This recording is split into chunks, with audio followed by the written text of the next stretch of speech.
약할 때 강함 대신에 나의 보배가 되신 주 나의 모든 것 주 안에 있는 보물이. 우리는 세상에 살면서 부귀영화를 누리고 남들보다 더 탁월한 삶을 살기를 바라며 되도록이면 높은 곳에, 더 높은 곳에 올라가서 많은 사람들에게 영향력을 미치고자 하는 이런 열망들이 있습니다. 그래서 최고의 자리인 왕의 자리를 오르기 위해서는 수단과 방법을 가리지 않고 열심히 그 목표를 향해 달려나가는, 그렇다고 해서 세상의 모든 사람들이 다 왕이 될 수는 없지요. 그러나 어떤 공동체든지 좀 머리가 되고 그리고 좀 주관하는 자가 되기를 바라는 이런 마음들이 다 모든 사람들의 내면에는 있는 것을 우리는 경험하며 살고 있습니다.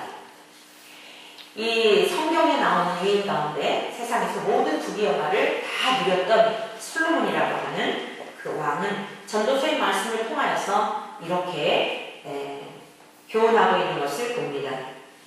무엇이든지 내 눈이 원하는 것을 내가 금하지 아니하며 무엇이든지 내 마음이 즐거워하는 것을 내가 막지 아니하였으니 이는 나의 모든 수고를 내 마음이 기뻐하였습니다. 이것이 나의 모든 수고로 말미암아 얻은 몫이로다. 그 후에 내가 생각해 본즉 내 손으로 한 모든 일과 내가 수고한 모든 것이 다 헛되어 바람을 잡는 것이며 해 아래에서 무익한 것이로다. 이렇게 자기가 살아온 삶을 뒤돌아보면서 매우 어떻게 보면 허무주의에 가까운 이런 고백을 하고 있는 것을 보며 믿음의 후대 사람들에게도 우리가 그토록 올라가고 싶고 우리가 다스리는 자가 되기를 바라고 우리가 세상에서 더 많은 영향력을 미치기를 바라는 왕과 같은 삶을 살기를 바라지만 세상적인 왕의 누림이라고 하는 것은 이렇게 바람을 잡는 것과 같고 이렇게 무익한 것이다라고 하는 것을 교훈하고 있음을 보게 됩니다. 전도서 2장 22절에서는 이렇게 말씀하고 있습니다. 사람이 해 아래에서 행하는 모든 수고와 마음에 애쓰는 것이 무슨 소득이 있으랴. 그러니까 우리가 이 땅에 살면서 수고하고 애쓰는 그 모든 것의 소득, 그 소득이 그 무엇이 무슨 소득이 있겠는가 라고 이렇게 말하면서 일평생에 근심하며 수고하는 것이 슬픔뿐이라. 그의 마음이 밤에도 쉬지 못하나니 이것도 헛되도다 라고 이렇게 자조 섞인 이런 고백을 하고 있는 것을 보게 됩니다. 여러분, 세상에서 가장 누리고 싶은 왕의 자리에 올랐고 그리고 그 모든 영광을 누려보았던 솔로몬 왕의 이러한 고백은 에이 그것은 배부른 소리요. 당신의 가난을 궁핍을 경험해보지 못해서 그렇소라고 내가 말할 수 있을까요? 솔로몬은 왕의 아들로 태어났죠. 그러니까 뭐 다윗 왕의 아들로서 태어나서부터 왕족이었기 때문에요. 모든 포사를 다 누리고 살았던 것은 틀림없을 것입니다. 그런데 오늘 우리 모든 인생들이 갈망하는 그 삶을 앞서 다 누려보았지만 그 삶이 주는 것은 수고와 슬픔뿐이며 다 헛되어 바람을 잡는 것과 같다는 것이에요. 근데 중요한 것은 뭐예요? 이것은 그리스도 밖에 있을 때 보편적인 모든 사람들이 살아가는 삶의 여정인 것입니다. 왕의 자리에 오른 사람이건 그렇지 않은 평범한 평민으로서의 삶을 산 사람이건 모든 사람들이 경험하며 살아가는 삶이에요. 그렇다면 왜 우리 인간들에게 이렇게 만족이 없는 그리고 그 높은 자리에 올라서도 자주 섞인 탄식을 할 수밖에 없는 이런 고백을 하며 살아야 하는 것이 인간의 삶이었을까요? 이게 하나님이 우리를 지으셨을 때의 본래적인 모습이었을까요? 결코 그렇지 않았겠지요. 성경은 오늘 우리들에게 왜 이러한 삶이 왜 그 왕의 자리에 있으면서도 만족을 느끼지 못하며 해 아래서 수고하는 것이 슬픔뿐이라고 하는 것, 이러한 것들에 대한 이 고백을 할 수밖에 없는 이런 인간의 삶으로 전락하였는지 오늘 성경 우리들에게 증언하고 있는 것입니다. 그래서 우리가 함께 교독한 내용 창세기 3장 17절에서 21절의 이 말씀을 가지고 창세기에 나타난 복음 10번째 시간으로 형벌과 사랑이라고 하는 제목으로 주님의 말씀을 듣게 될 때에 진리의 성령님께서 친히 우리 가운데 함께하여 주셔서 저와 여러분들에게 놀라운 하늘의 비밀을 깨닫게 되므로 앞서 솔로몬의 탄식으로 끝나는 우리 인생의 여정이 아니라 그러한 가운데서도 풍성한 하나님의 은혜와 사랑이 얼마나 우리들을 향하여 이제 숨겨져 있으며 감추어져 있으며 그리고 오늘 우리들에게 드러내셔서 그 삶을 누리게 하시려는지 그 은혜를 경험하는 복된 이 시간 되시기를 주의 이름으로 축원합니다. 첫사람 아담으로부터 모든 인간에게 임한 형벌이 있습니다. 그것은 첫째 무엇인가 하면 연대성입니다. 연대성. 이 죄라고 하는 것은요, 한 사람으로 머무는 것이 아니라 달리 말하면 확장성이라고 말할 수도 있을 것입니다. 나 한 사람으로 머물지 아니하고 연대하고 있는 것을 볼 수 있어요. 아담이 범죄로 인하여서 하와가 아담을 유혹하여 함께 범죄하였지만 아담을 범죄하게 하였지만 하와에게도 직접 저주하시지는 않으셨지요. 형벌을 내리셨어요. 저주라는 단어를 사용하시지 아니하고 그에게 이제 어떤 임신하는 고통 그리고 해산의 수고 이런 어떤 삶에 주어진 어려움이 있었듯이 오늘 아담에게도요 하나님은 직접적으로 아담을 저주하시지는 않으셨습니다. 그런데 하나님의 말씀을 불순종하였고 불신하였던 그에 따른 어떤 그에 상응하는 그 대가가 주어지는 것을 보게 됩니다. 그것이 본문 17절의 말씀입니다. 우리 함께 본문 말씀을 보시겠습니다. 다 함께 읽어보실까요? 아담에게 이르시되 내가 내 아내의 말을 듣고 내가 내게 먹지 말라 한 나무의 열매를 먹었은즉 땅은 너로 말미암아 저주를 받고 너는 내 평생에 수고하여야 그 소산을 먹으리라. 네, 아담의 죄의 근원은 무엇이었습니까? 아내의 말을 듣는 것입니다. 아내의 말을 듣는 것이 무엇이 잘못이에요? 아내의 말, 아니 내 갈비뼈에서 취하여 나와 한 몸을 이루고 있는 아내의 말을 듣는 것이 무엇이 잘못이냐 말입니다. 세상적인 관점에서 볼 때는 그것이 결코 죄가 될 수 없어요. 그런데 하나님의 관점에서 볼 때는 아내의 말을 듣기 이전에 하나님께서 먼저 무엇을 말씀하셨는지에 대한 것에 귀를 기울이고 하나님의 말씀에 우선적으로 순종하여야 하는 것입니다. 여러분, 이것이 우리가 헤아려 살아가는 모든 인생들의 삶의 기준이 되고 규칙이 되고 모범이 되어야 한다는 사실입니다. 왜 그렇지요? 하나님으로부터 아담, 하나님으로부터 사람이 출발되었기 때문입니다. 하나님 우리의 생명의 근원이시기 때문입니다.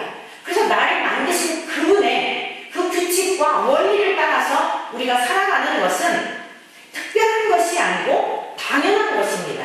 여러분, 이 사실을 인정하십니까? 이것이 당연한 것이에요. 그런데 어그러진 이 삶이 되다 보니 우리는 하나님의 말씀에 우선하지 아니하고 사람의 말에 우선하는 이 삶으로 바뀌어져 버린 것입니다. 여러분, 이것이 죄입니다. 하나님의 말씀을 듣지 아니하고 내 아내의 말을 듣고, 아내가 어디로부터 나왔어요? 자기 몸으로부터 나온 겁니다. 그런데 그 아내를 만든 분이 누구입니까? 하나님이시란 말씀입니다. 저와 여러분의 인생길을 살아가는 날 동안 이 세상 많은 스승을 두고 우리에게 상담자를 두고 많은 나를 가르치는, 심지어 이 목회자도 마찬가지예요. 여러분들에게 있어서의 가장 삶의 기준이 되고 모범이 되어야 하는 것은 목회자도 아니며 여러분의 스승도 아니며 심지어 부모님도 아니며 가장 먼저 우선해야 할 것은 하나님의 말씀, 성경인 줄로 믿습니다. 하나님의 말씀이 기준이 되어서 오직 성경에서 무엇이란 말씀하시는지 그 말씀을 쫓아 준행하며 살아가야 하는 것이 이 땅의 대통령도 마찬가지요, 이 땅의 권력자들도 마찬가지요, 모든 사람들이 많이 배웠건 적게 배웠건 상관없이 남녀노소를 불문하고 모든 인생이 가장 기준으로 삼아야 할 것이 하나님의 말씀이라는 것이에요. 이 말씀에서부터 벗어나기 시작하면 그때는 걷잡을 수 없는, 오늘날 우리들이 지금 경험하고 있는 이 죄악의 그 열매들이 어떠한 것인가에 대한 그 쓰디 쓴 열매를 먹으며 고통을 느끼며 고통을 경험하며 고통 가운데 살다가 저주 가운데 살다가 영원한 지옥 불못에 던져질 수밖에 없는 것입니다. 우리가 이것을 인정하지 아니하면 우리의 신앙에 그 깊은 뿌리 위에 견고하게 반석 위에 집을 지을 수 없는 것입니다. 사랑하는 성도 여러분들이요, 하나님의 하나님의 말씀보다 아내의 말을 우선하였고, 하와는 어떠했습니까? 분명히 남편을 통해 직접 자기를 듣지 않았다 하더라도 아담을 통하여 아담에게 말씀하신 그 말씀을 분명히 하와도 들었을 것입니다. 그런데 하나님의 말씀을 우선하지 아니하고 간교한 뱀이 와서 유혹하는 그 말에 자기의 마음을 빼앗기게 되고, 하나님의 말씀에 순종한 것이 아니라 간교한 뱀의 유혹에 순종하였더니 오늘 완전히 인생길이 하늘과 땅으로, 천국과 지옥으로 갈라지게 되는 이런 결과를 갖게 된 겁니다. 여러분, 하와가 뱀의 유혹을 받아서 그 유혹을 이기지 못하여 아담을 유혹하였더니 아담이 결국 하나님의 말씀을 불순종한 결과를 가져오면서 애꿎은 땅이 저주를 받게 된 겁니다. 그것을 오늘 이 17절 말씀을 통하여서 말씀하고 있는 것이에요. 또 저와 여러분들이 유전적으로 물려받은 것이 바로 이것입니다. 마음에 하나님 두기를 싫어하며 우리는 자꾸 사람을 의지하고 내 사람을 만들기를 바라며 하나님이 무엇을 말씀하시는지에 대하여서는 안중에도 없이 내 귀를 즐겁게 하고 나를 인정해주고 그런 사람들을 다 내 사람으로 만들지요. 그리고 또 자기의 어떤 목적하는 것들을 이루기 위하여서 또 이용을 하고 이용을 당하기도 합니다. 그러나 우리가 인생 살아가는 날 동안 지극히 조심하며 경계하며 살아가야 할 것은 가장 우선적으로 하나님을 의지하며 하나님을 신뢰하며 살아가는 이러한 복스럽고 지혜로운 하나님의 백성들이 되시기를 주님의 이름으로 축복합니다. 시편 118편 8절에 이렇게 말씀하셨습니다. 여호와께 피하는 것이 사람을 신뢰하는 것보다 나으며 여호와께 피하는 것이 여호와께 피하는 것이 고관들을 신뢰하는 것보다 낫도다라고 말씀하고 있어요. 또 146편 3절에서 5절에는 이렇게 말씀하고 있습니다. 귀인들을 의지하지 말며 도울 힘이 없는 인생도 의지하지 말지니 그의 호흡이 끊어지면 흙으로 돌아가서 그날에 그의 생각이 소멸하리로다. 야곱의 하나님을 자기의 도움으로 삼으며 여호와 자기 하나님에게 자기의 소망을 두는 자는 복이 있도다. 여호와께 소망을 두는 자는 복이 있도다. 여호와께 소망을 두는 자는 복이 있도다.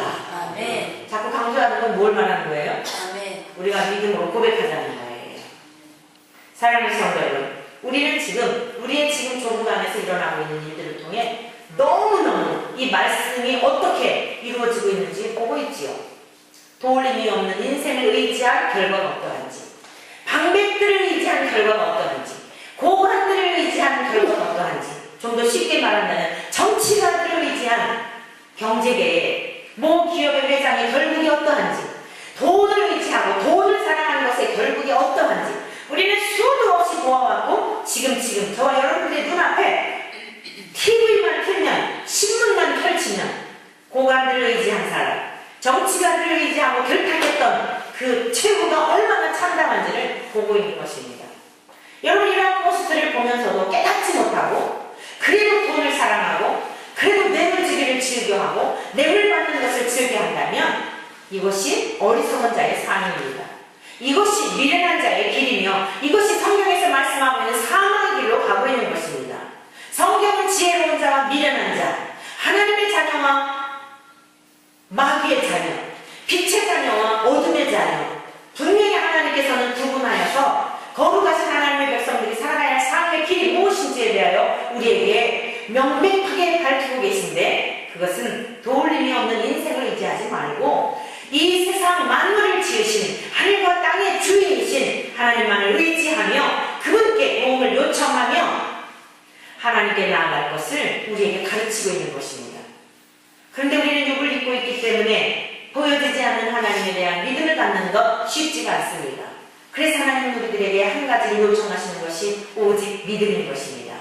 믿음이라고 하는 것은 아무나의 것이 아니기 때문에 하나님께서는 그 믿음을 통하여 믿음이 있느냐 믿음이 없느냐, 하나님을 신뢰하느냐 신뢰하지 않느냐, 하나님을 전적으로 의뢰하고 하나님께 도움을 구하느냐 그렇지 않느냐에 따라서 하나님은 내 자녀와 내 백성들에 대한 책임을 져주시고 하나님께서 그 인생길을 도와주시며 보호하여 주시는 선하신 분인 줄로 믿습니다.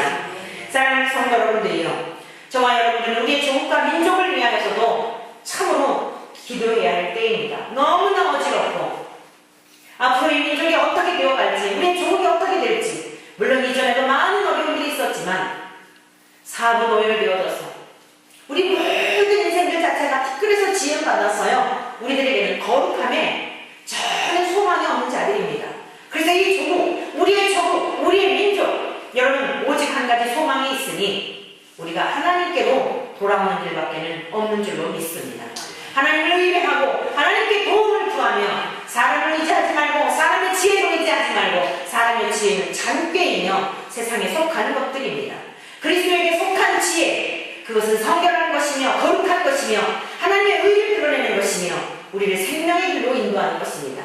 오늘 저와 여러분들이 이제 죄의 연대적인 이 책임을 가지고 첫 번째 아담에게서부터 우리는 물려받은 죄의 본성을 가지고 태어났지만 이것이 또 하나 우리들에게 소망인 것은 무엇일까요? 첫 번째 아담에게 속했던 저와 여러분들은 어쩔 수 없는 죄의 쓴뿌리와 죄의 본성을 가지고 끌려다니는, 마귀에게 끌려다니는 그러한 종으로 타는 자들이 되었으나 두 번째 아담으로 오신 우리 주 예수 그리스도를 통하여서 우리가 하나님의 말씀을 순종하며 하나님의 말씀을 절대적으로 신뢰하며 우리 주 예수 그리스도의 그 은혜와 사랑의 공로를 우리가 믿음으로 말미암아 구원 얻은 백성이 되었다고 한다면 우리는 주님께 연대한 자가 되고 주님과 연합한 자가 되고 우리가 주님께 속한 자가 되어서 이제는 마귀에게 속한 자가 아니라 하나님의 자녀로서의 삶을 살게 되는 이 놀라운 은혜, 하나님의 사랑이 그 연대성 속에서도 우리에게 주어진 줄로 믿습니다.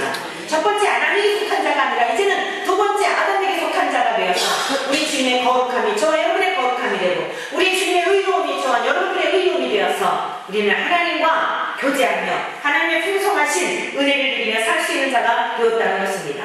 이에 대하여 로마서 5장 14절이 이렇게 증언하고 있습니다.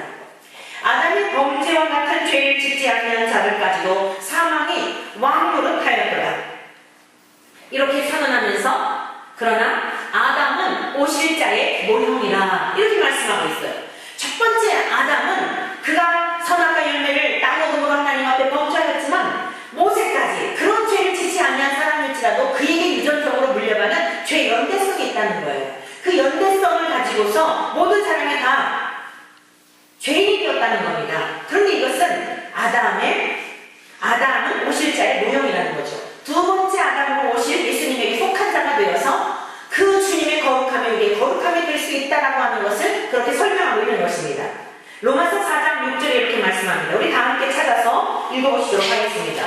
로마서 4장 6절 말씀. 한 목소리로 합독하도록 하겠습니다. 로마서 4장 6절 말씀. 자, 같이 읽습니다.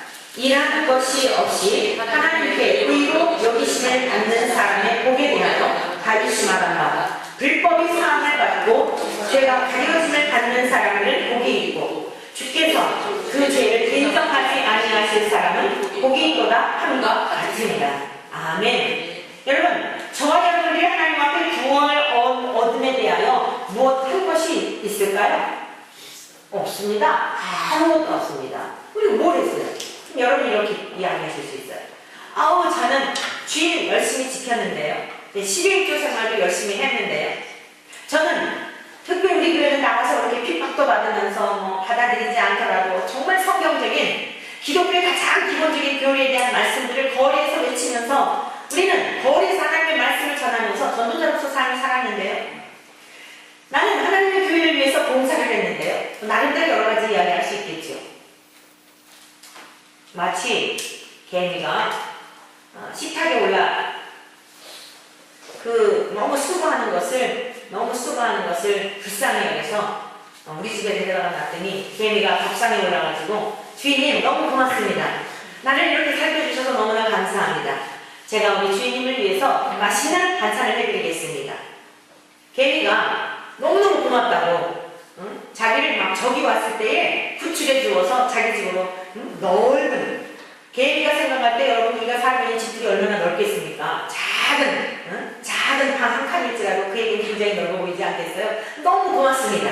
주인님에게 제가 맛있는 반찬을 대접해 드리겠습니다. 제가 주인님을 위해서 열심히 일하여 수고해서 돈을 벌어다 드리겠습니다.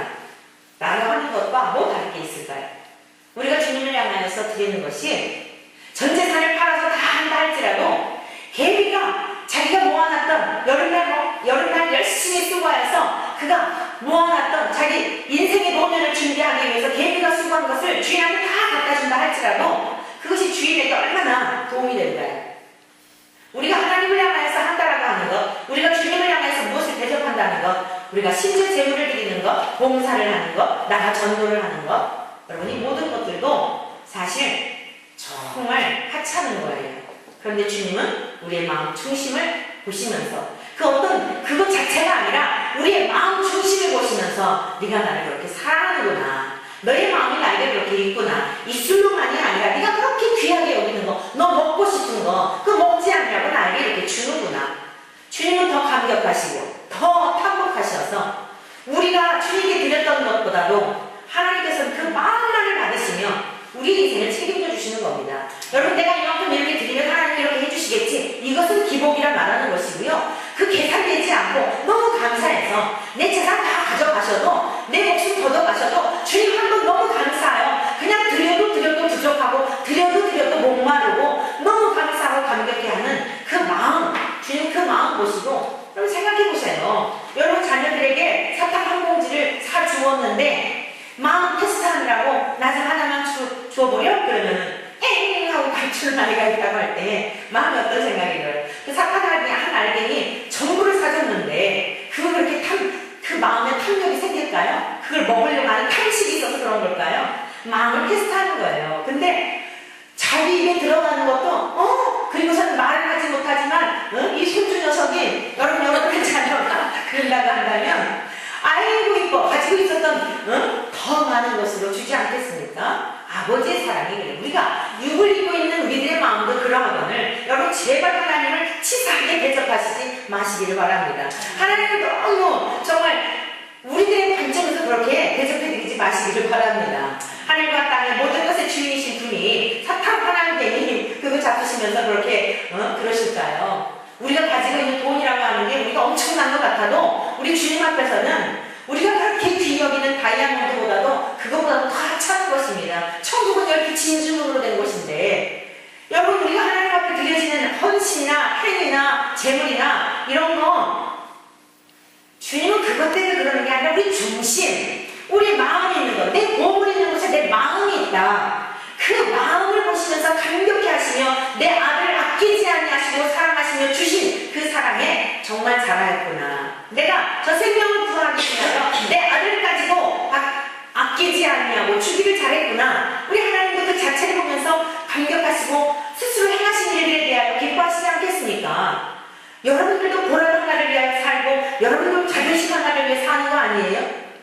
여러분이 하는 일에 대하여 보람을 얻기를 바라는 것을 대가로 어떤 이 대가에 대한 그 지불이 되어졌을 때에 보람을 느끼잖아요. 우리 주님은 물질적인 그런 것에 관한 대가가 아닙니다. 아버지의 마음을 아느냐, 본래서 그 지으셨던 목적대로 우리가 살아가는 그걸 보면서 감격해 하시고 기뻐하시고 즐거워하시며 기쁨을 이기지 못하여 하신다는 것이에요. 이 새 생명으로 거듭난 하나님의 백성들을 향하여 누리시는 감격이 바로 그것입니다. 사랑하는 성도 여러분, 오늘 로마서에서 말씀하고 있는 게 그거예요. 우리가 일한 것이 없이 우리의 불법이 다 사함을 받았는데 우리 주 예수 그리스도의 은혜와 공로로 말미암아 값없이 공짜로 우리가 그렇게 하나님의 은혜를 입게 되었다라고 하는 것을 그렇게 표현하고 있는 것입니다. 사랑하는 성도 여러분들이요, 우리 주님을 전적으로 신뢰하시며 우리 주님을 온 마음 다해 이제는 죄에 대한 연대성을 가지고 태어난 그 삶이 아니라 불법의 사함을 얻고 예수 그리스도의 은혜로 말미암아 구원을 얻은 예수 그리스도와 연합된 자답게 우리 주님의 그 거룩하심과 함께 연대하는 하나님의 거룩한 백성으로서의 삶이 저와 여러분들에게 있기를 진심으로 간절히 축원합니다. 뿐만 아니라 이제 우리가 그리스도에 속하였다고 한다면 주님의 거룩함이 우리를 통해서 세상 속에 흘러가게 하고 우리가 주님과 연대하였다고 한다면 주님의 것을 가지고 세상을 향하여서 내 것 가지고 말고 내 죄악의 본성, 욕심, 탐욕, 탐심 이런 세상의 악한 것들 첫 번째 아담에게서 물려받은 그것 가지고 세상을 살아가지 말고 이제는 주님의 것을 가지고 주님의 의를 가지고 주님의 온전하심을 가지고 주님의 거룩하심을 가지고 세상 속에 나가서 가정 속에 나가서 그 사랑으로 참 순종하며 그 사랑으로 헌신하며 죽기까지 순종하신 우리 주님과 같은 그 길을 갈 수 있는 이런 하나님의 거룩한 백성들이 되시기를 주의 이름으로 축원합니다. 두 번째로는 아담에게 임한 이 형벌의 두 번째는 뭐냐면 반역성입니다. 아담의 범죄로 인하여 땅의 저주를 받게 되자 땅은 가시덤불과 엉겅퀴를 내게 되었습니다. 본래 인간에게 주어진 노동은 형벌이 아니었어요. 하나님 우리들을 그 아름다운 동산에서 잔뜩 일시켜 잡수시려고 일꾼을 부리시려고 그렇게 그러셨을까요? 에덴 동산을 일구어가지고 야 농사지어서 농작물 가져와 나 먹을 것 좀 하게 하나님 노동력을 착취하려고 그러셨을까요? 인간에게 주신 노동은 본래 그런 형벌이 아니었어요. 기쁘고 즐거움. 여러분 정말 이 농부들이 평생을 시골에서 이렇게 사시잖아요. 1년 농사 지어서 한 해 잡수고 또 이제 그 춘분기 다 가을 곡식 거두었다가 겨울 잡수고 봄에 씨 뿌릴 때가 되면 먹을 양식이 떨어지는 게 춘분기라고 그러잖아요. 근데 춘분기에 이제 파종을 하게 씨앗을 뿌리게 되지 않습니까? 그런데도 불구하고 그분들이 그 시골에서 농토를 버리지 아니하고 계속 사시는 이유가 뭘까요? 뭐 달리 할 일이 없어서 물론 그렇게 생각할 수도 있을 거예요. 근데 그 씨를 뿌렸을 때 씨가 나온 그 싹이 트면서 열매를 맺으면서 주는 농부가 얻는 그 기쁨, 여러분 이것이 사실은 더 크다고 생각이 돼요. 우리가 식탁에 올라와 있는 식료품들을 보세요. 농부들이 수고하신 것에 비하면요 우리가 치르고 있는 이 대가라고 하는 것은 사실 너무 적은 것들이에요. 어떨 땐 진짜 미안한 마음을 가지고 먹을 때가 많잖아요. 농부들이 그냥 잘 된다고 하면 너도나도 심으셔가지고 작년인가요? 막 양파값이 굉장히 쌌지 않습니까? 그 땀을 흘려서 바꾼 거. 근데 그 돈의 가치만 생각한다면 농사 지을 수 있겠어요? 그 땅에서 솟아나오는 신기한 수고하는 것에 대한 열매들을 보면서 그 보람으로 이미 그 기쁨을 얻는 거예요. 우리 가정에도 새 생명이 이렇게 태어나다가 보니까 우리 권사님들 이제 사람은 절대 남의 이야기를 하면 안 되고 마음으로라도 내가 그 위치가 되지 않았을 때 그러시면 안 돼. 우리 젊은 이 집사님들이나 우리 자매님들도 그래요. 아유 이렇게 주책맞게 저렇게 뭐 누가 보여달라고 했냐고 아니 누가 손주 사진을 보여달라고 했냐고 뭐 이렇게 카카오톡에 올리고 카카오 스토리에다 올리고 페북에다 올리고 아니 누가 뭐 훔쳐겠냐고 이러잖아요. 근데 다 그 길을 서로 가는 것이에요. 그러니까 함께 사진을 올리더라도 기뻐하시고 좀 삐뚤삐뚤 생겼다라고 이쁘다고 격려해 주시고 왜 나중에 다들 품앗이하는 거예요. 여러분들이 아들 딸이 또 시집장가가고 가면 제가 이제서 이런 얘기를 하는 게 굉장히 여러분들이 아이고 목사님이 그렇게 생각하실 수 있겠지만 그러니까 한 생명이 태어난 기쁨이라고 하는 게 저는 이번에 뭘 느꼈는가 하면요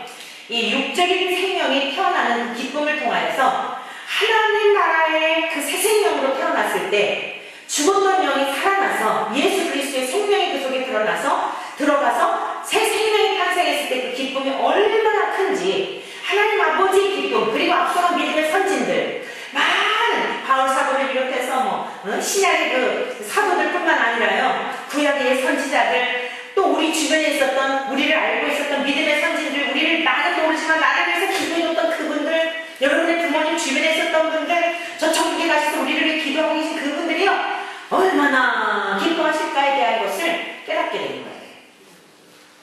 왜냐? 이 아이가 하나 태어나니까 저희 주변에 있는 지인들이 그냥 다 기뻐하죠. 우리 자녀들이 있는 주변에 있는 지인들이 다 기뻐하죠. 또 이모 주변에 있는 지인들이 다 기뻐하죠. 그 주변에 있는 모든 사람들이 그 아이 하나를 중심해서 그렇게 기뻐하더라는 거예요. 여러분도 공감하시죠? 여러분도 공감하시죠? 여러분의 손주들이 태어났을 때 여러분 주변의 사람들이 그렇게 다 기뻐하셨던 것을 경험하셨지 않습니까? 그걸 보면서 한 생명이 태어났을 때에 하늘나라에 그 하늘의 기쁨이 얼마나 큰지 앞서가신 분들 우리 주님의 기쁨은 말할 것 없고요. 정말 그래서 어떤 분이 그런 얘기 하잖아요. 그런 예화가 들더라고요. 한 영혼이 주님께로 돌아오게 되면 우리 주님의 자리에서 벌떡 일어나시고 주님이 일어나셨는데 앞서간 믿음의 선진들이 뭐 다 앉아있겠습니까? 다 일어나서 기립박수를 한다는 것이죠. 사랑하는 성도 여러분들이요. 오늘 우리 인간들은요, 하나님께서 본래 주셨던 모습은 노동을 하면서 형벌을 아주 형벌스럽게, 고통스럽게 형벌로 느껴지도록 그런 것이 아니었어요. 또 자녀를 생산하는 일이라든가 그 한 생명이 태어나는 일을 통해서 그렇게 괴롭게 고통을 느끼며 태어나도록 그런 것 또한 아니었다는 말씀입니다. 2장 4절과 5절에 있는 말씀을 한번 같이 보시겠습니까? 창세기 2장 4절과 5절 말씀을 보시겠습니다. 함께 읽습니다. 시작. 이것이 천지가 창조될 때에 하늘과 땅의 내력이니 여호와 하나님이 땅과 하늘을 만드시던 날에 여호와 하나님이 땅에 비를 내리지 갈 사람도 없었으므로 그에는 초목이 아직 없었고 밭에는 채소가 나지 아니하였으며. 아멘. 이렇게 말씀하셨잖아요. 하나님께서는 이미 말씀하신 것 자체가 실상이 되는 줄로 믿습니다. 여러분, 이것이 믿음의 세계예요. 하나님이 빛이 있으라 하시니 빛이 있었고 그대로 되었던 것처럼, 하늘과 땅을 하나님께서 말씀으로 창조하신 것처럼, 모든 것들을 말씀으로 창조하신 것처럼 이미 말씀하셨던 것을 우리는 눈에 드러나지 않아도 여러분 이미 그것은 실상인 거예요. 이게 믿음의 세계입니다. 1장에서는 모든 것들이 완벽하게 다 창조된 것처럼 이렇게 보여지는데 이상하게 2장으로 넘어가면 이렇게 말씀하잖아요. 이것이 천지가 창조될 때에 하늘과 땅의 내력이니 여호와 하나님이 땅과 하늘을 만드시던 날에, 하늘과 땅을 만드시던 날에 여호와 하나님이 땅에 비를 내리지 아니하셨고 땅을 갈 사람도 없었으므로 들에는 초목이 아직 없었고 밭에는 채소가 아직 나지 아니하였으며 안개만 땅에서 올라와 온 지면을 적셨더라. 여호와 하나님이 땅의 일부로 사람을 지으시고 생기를 그 품에 불어넣으시니 사람이 생명이 되니라. 이렇게 이제 하나님께서 다시 구체적으로 어떻게 아담을 일부러 창조하셨고 하와를 또 갈대를 주하여 창조하시는지에 대한 내용들을 쭉 설명하고 있는 것을 볼 수 있어요. 여러분, 왜 사람을 만드셨어요? 하나님께서 만드신 아름다운 에덴 동산에서 그 에덴 동산을 일구며 그 노동은 신성한 것이고 기쁨인 것이고 즐거운 것이고 보람인 줄로 믿습니다. 그런데 하나님의 말씀을 어기고 불순종하다 보니 어떤 결과를 가져오게 된 것입니까? 어떤 결과를 가져오게 된 거예요? 땅이 18절 말씀, 창세기 3장 18절 말씀을 함께 읽도록 하겠습니다. 다 같이 함께 읽습니다. 시작. 땅이 내게 가시덤불과 엉겅퀴를 낼 것이라. 밭의 채소인즉 내가 흙으로 돌아갈 때까지 얼굴에 땀을 흘려야 먹을 것은 먹으니 내가 그것에서 시험을 집었습니다. 너는 흙이니 흙으로 돌아갈 것이니라 하시니라. 아멘. 여러분, 하나님께서 창조하신 창조 세계를 다스리며 우리가 이 세상 모든 만물을 창조하신 사역에 함께할 수 있다는 것은 영광인 줄로 믿습니다. 아까 우리 정 목사님이 우리가 환경에 대한 것, 또 절수에 대한 것, 이런 것들에 대한 것을 말씀하셨는데, 이건 우리 기독교인들로서 사실 사회적 책임을 가지고 그 책임만이 아니라 마땅한 것이에요. 하나님이 주신 이 아름다운 세계를 잘 관리하고 보존해야 합니다. 그것을 우리가 하나님을 인격적으로 대우해드리는 또 하나의 행동들인 거예요.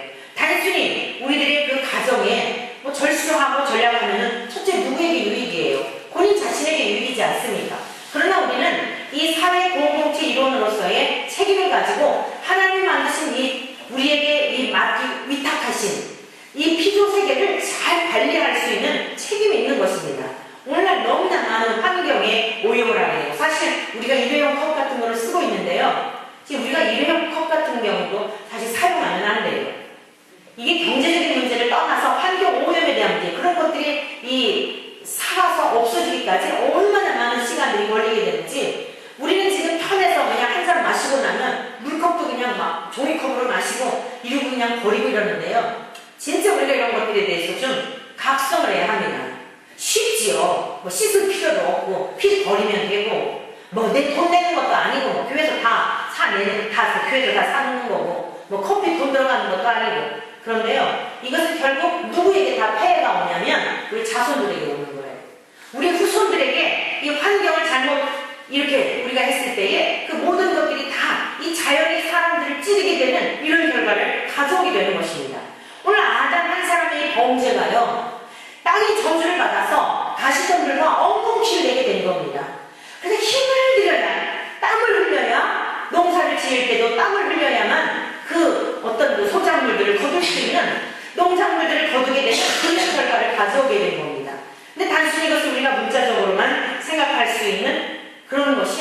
만약 우리가 문자적으로만 이것을 생각한다면 하나님의 더 깊으신 은혜와 하나님의 사랑을 경험할 수가 없는 것입니다. 자, 우리 여기서 한번 하나님의 말씀, 즉 복음과 함께 연관을 지어서 말씀을 생각해 보기를 바랍니다. 18절, 땅이 내게 가시던 불과 엉겅퀴를 낼 것이라 이렇게 말씀하셨죠. 우리 인간은 어디에서 지음을 받았죠? 땅의 티끌에서 지음을 받은 거예요. 땅의 티끌에서 지음을 받아서요. 우리가 흙에서 지음을 받았기 때문에 여러분, 근원적으로 우리 인간들이 이제 우리들의 심령 속에 어떤 상태가 되었냐면 가시덤불과 엉겅퀴로 아주 우리들이 정말 이 혼란스러운, 그것을 더 쉽게 말씀드린다면 혼돈과 공허와 흑암 중에 처한 인생이 되는 거예요. 그래서 하나님의 말씀을 들어도요 안 들어오는 거예요. 왜? 이미 우리들의 심령이 첫사랑 아담과의 연대적인 그 죄성이 연합이 되어져 있기 때문에 우리가 살아오는 이 가시덤불과 엉겅퀴 이런 것들이요 내 사고체계가 이미 형성이 되어져서 하나님의 말씀으로 안 들리는 겁니다. 그리고 눈에 보이는 것에만 익숙해져 있기 때문에 내가 원하는 기준, 내가 지금 틀에 박혀있는 가치체계 이런 것들이 딱 내 마음에 돌짝밭과 같이 딱딱해져 있어가지고는요 하나님의 말씀이 들어와도 그 말씀에 털을 내리지 못하고 내 안에서 이게 썩어져야 되는데 내 마음에서 뱉어버리는 거예요. 내 생각에서 뱉어버리는 거예요. 그러니까 신앙생활에 수십 년이 지나도 변화되지 않고 거듭나지 않고 교회 발도장만 찍는 명목상 그리스도인이 된 이유가 무엇인가 하면 가시덤불과 엉겅퀴로 이미 죄의 본성이 우리들에게 들어와 있기 때문입니다. 이것이 단순히 땅이 저주를 받아서 그런 건 아니에요. 여러분, 땅이 저주를 받았다고 한다면요 오늘 우리가 지금 벌써 이 먹거리 이런 것들요 다 그랬을 거예요. 그건 단순히 문자적인 것을 말하는 게 아니에요. 그 말씀을 통하여 장차 이 가시덤불과 엉겅퀴와 같이 딱딱하고 돌짝밭과 같고 길가밭과 같고 가시덤불 속에 있는 우리들의 심령, 이 심령이 왜 그런 지경이 되었는지에 대한 것을 아담의 범죄를 통하여 설명해주고 있는 이 말씀이라는 것입니다. 이해가 되셨습니까? 우리들의 심령이 왜 이렇게 영적으로 자라가지 않는 걸까? 왜 믿음이 맨날 그 타령일까? 그 이유는 이미 우리는 이런 가시덤불과 엉겅퀴와 같은 본질을 가지고 태어났기 때문이에요. 그럼 이것을 어떻게 걷어내야 할까요? 우리 힘으로는 안 되는 겁니다. 내 힘으로는 안 되는 거예요. 아니, 밭에 지금 가시덤불과 엉겅퀴가 있는데 땅 자체가 그것을 스스로 그걸 다 어떻게 이렇게 할 수가 있을까요? 걷어들일 수가 있어요? 못하는 거예요. 누가 하는 거죠? 누가 하는 거예요? 자 보세요. 아니, 어렵게 생각하지 마시고 요만한 지금 이 밭이 있어요. 여기만 밭이 있네요. 근데 막 가시덤불, 엉겅퀴 막 이런 게 지금 막 다 지금 이렇게 돼 있어요. 이제 씨앗을 뿌려야 될 파종기인데 이것을 땅이 스스로 가시덤불과 엉겅퀴 자 비켜! 우리 주인이 와서 나한테 씨 뿌려야 돼! 이래 하요? 땅이 그렇게 하나요? 그럼 누가 해요? 주인이. 내가요? 내가 하는 게 아니라니까요. 설명을 다시 드릴게요. 이 땅은 우리들이에요. 지금 땅은 우리들. 왜? 땅의 티끌에서 우리가 지음받았으니까. 흙에서 지음받았다니까 우리들이. 이게 지금 땅이에요. 근데 죄가 들어오면서 가시덤불과 엉겅퀴가 다 뒤엉켜 있게 돼버린 거예요. 근데 이 땅에 지금 씨앗이 들어와야 열매를 내야 요한복음 15장 8절에 보면 주님 우리를 부르신 목적이 뭐냐면 열매를 맺게 하시려고 부르셨다고 그랬어요. 그 열매가 뭐냐면 내 열매가 아니고 빛의 열매, 착하고 의롭고 진실하신 예수님의 열매, 또 성령의 열매, 사랑과 희락과 화평과 오래 참음과 자비와 양성과 충성과 온유와 절제, 성령의 열매, 주님의 열매를 맺기 원하신단 말이에요. 하나님의 새끼, 하나님의 자식이니까 아버지의 그 열매 맺기를 원한단 말이에요. 아니 부부가 결혼을 했으면 그 부부의 DNA를 가진 자식을 낳아야 되잖아요. 엉뚱한 옆집에 있는 그 아저씨의 DNA를 가지고 태어났다면 이 뭔가 이상했는 거 아니에요? 최근에 굉장히 신기한 아기가 출생했다 그래요. 하나에 있는 백인이고 하나에 있는 흑인이래요. 이건 도저히 있을 수가 없대요. 한 여인에게서 백인이 태어나고 쌍둥이가 태어났는데 백인도 태어나고 흑인도 태어났다는 거예요. 자세한 기사를 못 봤는데 대략 그런 내용이었어요. 여러분, 우리는 주님의 열매를 내어야 되는 거예요. 우리 그리스도 신랑이신 주님의 열매를 내어야 되는데 이 땅에 스스로 그 열매를 낼 수 있다 없다? 없어요. 그러니까 누가 이거를 치울 수 있어요? 주인이, 땅 주인이, 우리의 주인 되시는 하나님이 이것을 걷어내실 수 있다는 말씀이에요. 믿습니까? 그러면 우리가 할 일은 뭐예요? 이 땅에 할 일은 뭐죠? 당연하게 여겨야 할까요? 아니면 이 가시덤불, 엉겅퀴 얼마나 마음이 복잡하겠어요. 땅이지만 우리가 이게 지금 무생물 이렇게 한 것을 의인화해서 여러분들에게 비유를 드리는 거야. 알아듣기 쉬우라고. 그래도 못 알아듣는 것은 제 영향이 아니고 주님이 알아서 하시는 일이에요. 성령님, 진리의 성령님을 의지하면서 여러분들 모두를 깨닫게 하시기를 바라는데요. 땅이 해야 할 일은 뭐냐면 도움을 요청해야겠죠. 그렇죠? 왜? 우리가 하나님의 형상이 있으니까 깨워지긴 깨워졌지만 쨍그랑하고 이게 지금 물을 갖다 부으면은 이게 뭔가가 파손이 되어서 물을 담을 만한 그릇은 아니에요. 그렇죠? 돌에 맞아가지고 금이 쫙쫙 갔으면 물을 담아 먹을 수 있는 그릇은 아니지만 재질 자체는 그대로 남아있잖아요. 우리가 하나님의 형상이 아담의 범죄로 인하여 깨어져서 죄가 들어왔지만 한편에는 우리에게 뭐가 있어요? 악도 있고 선도 있는, 선악 가리는 게 알아버린 거예요. 우리에게 영혼을 사모하는 마음을 주셔서 하나님을 찾는 갈망하는 마음이 우리에게 있다니까요. 다 없는 게 아니에요. 양심을 통하여 자연을 통하여 하나님을 알만한 것을 만물 가운데 신성을 보이셨다니까요. 그 마음을 쫓아서 우리가 그 교회 나오기 전에도 성경을 알기 전에도 죄가 무엇인지에 대한 것을 압니다. 그래서 자꾸 낯이 뜨뜻하고 거짓말하는 뜨뜻하고 쫓아오는 자가 저도 도망하는 마음이 있는 게 바로 그거예요. 그걸 애써 무시하게 되면 하인 맞은 심령이 되는 거예요. 하물며 교회 나오는 성도들이 어때요? 정기적으로 주기적으로 하나님의 말씀을 듣는데 내가 원하는 것만 받아들이고 뱉어버리게 되는 거, 가시덤불과 엉겅퀴가 있어가지고 그걸 치울 생각을 안 하고 주인에게 도움도 요청하지 않고 당연하다고 생각하면서 이 세상의 것들만, 이 가시덤불과 엉겅퀴는 또 먹거리를 찾을 거 아닙니까? 죄의 먹거리를 찾는 거예요. 뱀이 주는 게 뭐예요? 흙을 먹는 게 뱀의 양식이잖아요. 뱀은요, 사람을 양식으로 삼아요. 죽어있는 흙덩어리에 불과한 사람을 양식으로 삼아서 생각을 심어주는 거예요. 생각을 심어주어서 뭐 이게 열심히 믿을 게 뭐냐, 적당히 믿어. 원래 목사는 그러는 거예요. 응? 자, 봐봐라, 그래, 봐봐라, 응? TV 봐봐라, 이런 온갖 생각을 주어서 가시덤불로 지금 뒤엉켜 있어서 생명의 말씀에 대한 털을 내리지 못하는데도 얼마나 유혹을 하는지 몰라요. 이게 마귀의 먹거리인 거예요. 생각을 통하여 뿌리치지 아니하면 여러분의 인격 속에 점령을 해가지고 당연한 것처럼 살게 하는 겁니다. 그러니까 절대 변화가 안 되는 거예요. 그러면 이 땅에 할 일은 딱 한 가지인 거예요. 주인에게 요청하는 거예요. 이 가시덤불과 엉겅퀴를 좀 다 치워주세요. 마음이 편안하게 가시덤불과 엉겅퀴가 찌르는 게 이게 뭐예요? 세상의 염려와 근심과 주님이 설명해 주셨습니다. 한번 우리 성경 말씀 마태복음 13장 22절부터 찾아보시겠어요? 제가 설명한 게 제 이야기가 아니고요. 주님께서 씨 뿌리는 비유로 오늘 이 말씀에 대한 것을 해답을 주고 계신 겁니다. 마태복음 13장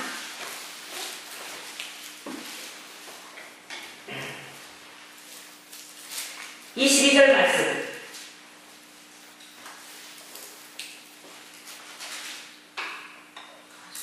가시떨기에 뿌려졌다는 것은 말씀을 들으나 세상의 염려와 재물의 유혹에 말씀이 막혀 결실하지 못하는 자요. 이렇게 말씀하고 있지요. 우리 속에 이미 태어날 때부터 심령이 하나님의 형상을 잃어버리고 순수함을 잃어버리게 되는 거예요.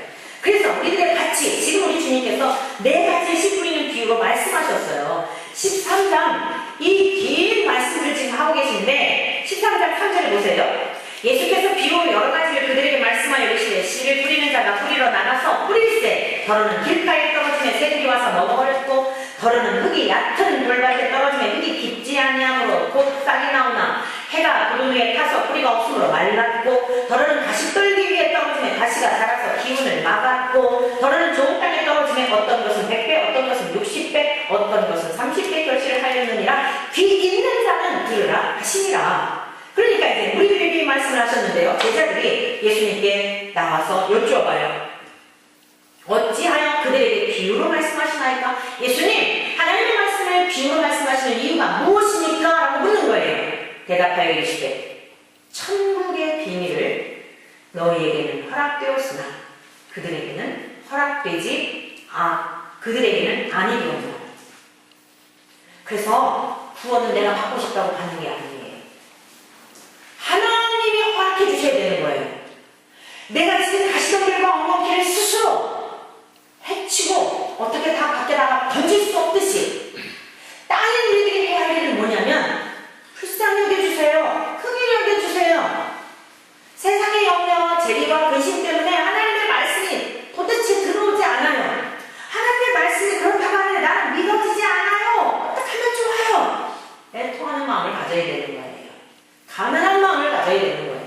내가 구원받는 거 아닙니다. 주께서 분명히 말씀하셨어요. 얼마나 심각한 말씀입니까? 왜 비유로 말씀하시죠? 모든 것을 버리고 다른 제자들, 그들에게는 예수님을 전심으로 따르는 그들에게는 허락되었지만 무리들은 어떤 사람들이었어요? 먹거리 때문에 온 사람들이에요.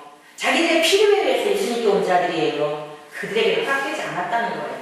부분적으로 예수를 믿는 사람들, 필요에 의해서 교회 나오는 사람들, 무엇이 아쉬워 하나님이 그 나라를 허락하실까요? 생각해보세요. 여러분들이 친구를 삼을 때도 나를 인정해주고 내 마음과 하나가 되고 코드가 맞고 그런 사람과 친구를 하지, 만나면 싸우고 여러분을 이렇게 핥히고 여러분을 괴롭게 하는 사람과 친구하면 어디서 혼자가 어디 있습니까? 이 땅에 우리 인간들이 살아가는 세계에서도 그러한 천지 만물을 지신 하나님 뭐가 아쉬워서 이 티끌을 가지고도 70억, 700억, 7천억 인구를 더 많이 만들어낼 수 있는 하나님 뭐가 아쉬워서 그렇게 하나님 필요로 하지 않고 필요할 때만 찾는 무리들과 같은 그 인생들에게 천국을 허락하시겠냐고요. 그래서 하나님께서는 저들에게 허락되지 않았기 때문에 내가 비유를 하는 거다. 그 소중한 것을 아는 사람들에게만 내가 밝혀주어서, 그래서 이 비밀이라고 말씀하고 있잖아요. 이 창세기에도 계속 비밀, 하나님의 비밀 속에 문자적인 것 속에 엄청난 비밀이 담겨 있는 거예요. 여자가 단순히 애날기 힘든데 이런 정도가 아니라 말씀입니다. 내 심령이 거듭나기 위해서 얼마나 힘든지, 아기가 태어날 때 해산의 고통을 경험하는 것과 같은 진짜 내 죄를 숨어버리는 게 얼마나 힘든지 씨름해야 하는, 우리가 해야 할 그 한 가지가 그것뿐인 거예요. 땅에 갈 일은 주님 도와주세요. 이것을 우리 주님께서는 성령을 구하라고 말씀하셨지요. 구하라, 찾으라, 두드리라. 그러면 찾을 것이요, 그러면 열릴 것이며 너희에게 줄 것이니, 너희 악한 자라고 자식의 아버지한테 생선을 주세요. 그러면 뱀을 줄 자가 있냐? 너희가 떡을 주세요 했는데 돌을 줄 자가 있냐? 내가 누구냐? 우리 주님은 선하신 분이며 자비로우신 분이며 사랑이시기 때문에 제발 좀 구해라. 너희를 그 가시덤불과 엉겅퀴로 인하여서 세상의 염려와 근심과 뭐 먹고 살까? 맨날 그 걱정 때문에 말씀이 말씀대로 들리지 않을 때에 제발 좀 구해라. 나 좀 도와달라고. 성령을 보내주셔서, 진리의 성령을 보내주셔서 깨닫게 해달라고. 내가 말하지 않으니 성령이 너희 가운데 임하면 뭐가 죄인지를 알게 할 것이라고 말하지 않으니, 성령님이 너희 속에서 역사하여 죄가 무엇인지를 알아야 회개할 거 아니겠어요? 죄가 무엇인지를 알아야 회개할 거 아닙니까? 단순히 윤리적이고 도덕적이고 교통법규 잘 지키는 거, 성실한 거, 이 정도를 말하는 게 아닙니다. 근원적인 것, 이렇게 아담으로부터 물려받은 유전적인 죄, 내 힘으로 어찌할 수 없는 이 죄, 이거에 대한 것을 말씀하고 있는 것입니다. 사랑하는 성도 여러분들이요, 오늘 이 창세기에 있는 이 말씀을 통하여 우리들에게 무엇을 말씀하시는 것일까요? 저와 여러분들은 태어날 때부터 방역성을 가지고 태어나는 거예요. 가시덤불과 엉겅퀴와 같은 땅덩어리로 딱딱해져 있고 돌짝밭과 같고 굳은 땅과 같아서 이 딱딱한 심령이 베어져서 말씀이 말씀으로 들어오지 않는 이런 지경이 된 겁니다. 그래서 오늘 여기 있는 말씀을 보십시오.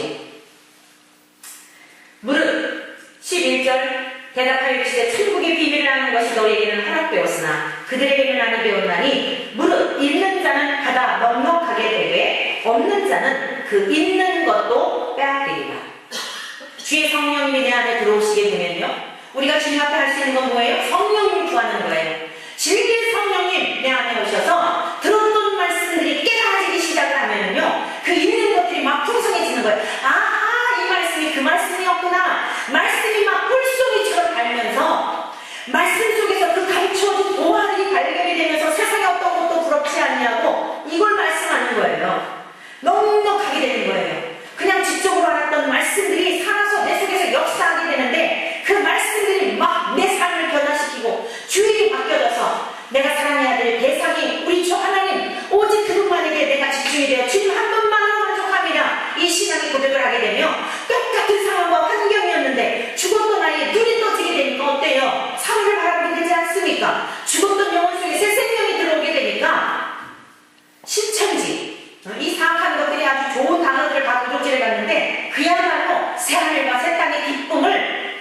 안에서 누리며 살아가는 줄 믿습니다. 이 은혜가 여러분에게 있기를 축원합니다. 근데 여기 뭐라 그랬어요? 무릇 있는 자는 받아 넉넉하게 되되 없는 자는 그 있는 것도 빼앗기리라. 예수의 생명이 없는 사람은요, 그나마 열매를 맺지 못할 뿐만 아니라 다 빼앗겨버린다는 거예요. 그러므로 내가 그들에게 기울여 말하는 것은 그들이 보아도 보지 못하며 들어도 듣지 못하며 깨닫지 못하리라. 여러분, 깨닫는 것이 은혜인 줄로 믿습니다. 지적인 동의가 아니에요. 이 깨닫는다는 것은 전 존재적으로 알아버리는 거예요. 그냥 알아버리는 거예요. 여러분 지금 자녀, 여러분의 손주들 제가 경험해보니까 그래요. 하루에도 몇 번씩 그냥 자꾸 뭐 무슨 그 카톡에 올라온 사진을 뭐 얘기를 하니까 걱정이 되시니까 어제 시모님이 저한테 며느님 외손녀 사진 보시느라고 설교 준비에 방해되지를 않습니까? 이러셨어요. 알겠습니다. 저희 매니저님 한마디 하시길래 네 알겠습니다. 보고 싶은 거 절제하고. 여러분 어때요? 전 존재적으로 보고 싶잖아요? 전 존재적으로 빨리 가서 보고 싶잖아요? 주님을 향한 사랑도 그래야 되는 거예요. 여러분의 자녀를 사랑할 때 헤어져 있어도 마음이 전 존재적으로 가 있잖아요? 여러분 사랑하는 관계가 그렇잖아요? 하나님도 있게 되시기 때문에 우리가 그 사랑으로 사랑해야 하는 거예요. 이게 깨닫게 된 자들의 특징이에요. 먹든지 무엇을 하든지 삶의 이유와 목적과 모든 것이 우리 주님에게 있는 것이에요.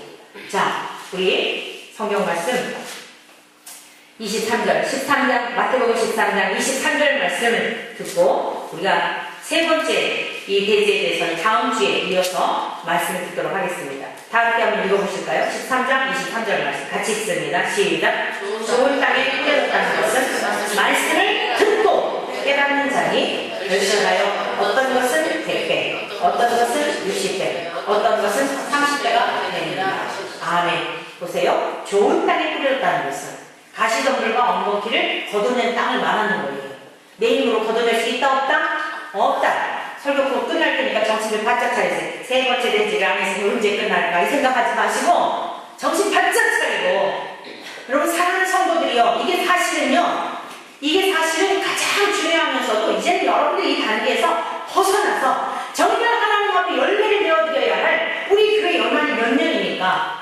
20년이나 24년 차가 되어가는데 항상 이 말씀을 여러분들이 먹고 그래야만 하는 그 단계는 이제 지난 거예요. 청년의 활동적인 역동적인 신앙을 가져야 할 때인 것입니다. 아직까지도 이런 말씀에 대한 의미를 모른다고 한다면 정말 여러분들은 한 주간 기도하셔야 돼요. 이게 아직도 여러분들 속에 가시덤불과 엉겅퀴로 기울여져 있어서 말씀이 내 속에 들어와 역사하지 못하고 역동적이지 못하고 감격을 받지 못한다고 한다면 정말 기도해야 돼. 여러 가지를 다 챙겨놓고 정말 금식하면서라도 목숨을 내놓고라도 왜 그래요? 사고가 죽음의 문제이기 때문에 천국이냐 지옥이냐에 관한 문제이기 때문에 그렇습니다. 좋은 땅에 뿌려졌다는 것은 말씀을 듣고 깨닫는 자니 전 존재적으로 주님이 무엇을 말씀하시는지 주님이 내 안에 내가 주님 안에 주의 성령이 내 안에 계셔서 진리 가운데 인도하여 주시는 그 깨달음을 통하여 뭐라고요? 결실하여 어떤 것은 100배, 어떤 것은 60배, 어떤 것은 30배. 이것은 우리가 하나의 이런 세법이 아니에요. 이것은 세상적인 열매를 말하는 게 아니에요. 배에 합당한 열매, 생명의 열매, 거룩함에 이르는 열매, 찬송의 열매, 입술의 열매, 하늘나라의 열매를 주렁주렁 맺히게 된다는 것입니다. 오늘 이러한 하나님의 사람들을 필요로 하세요. 하나님은 저와 여러분들을 이 어려운 시대에 이 일을 위하여 부르셨다는 사실을 여러분 믿으시기를 축복합니다. 내 열매를 원하시는 게 아니라 주님의 열매.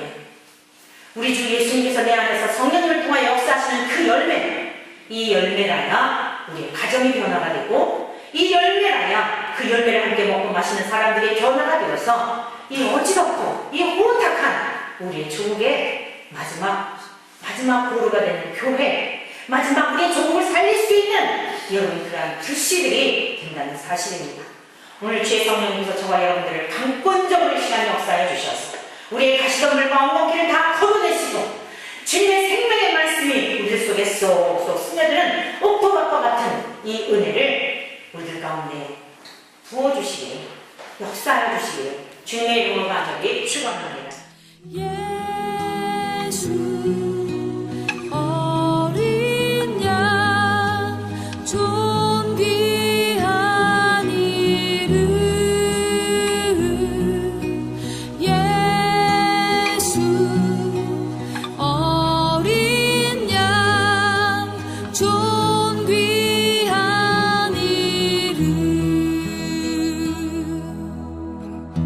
십자가 죄사하셨네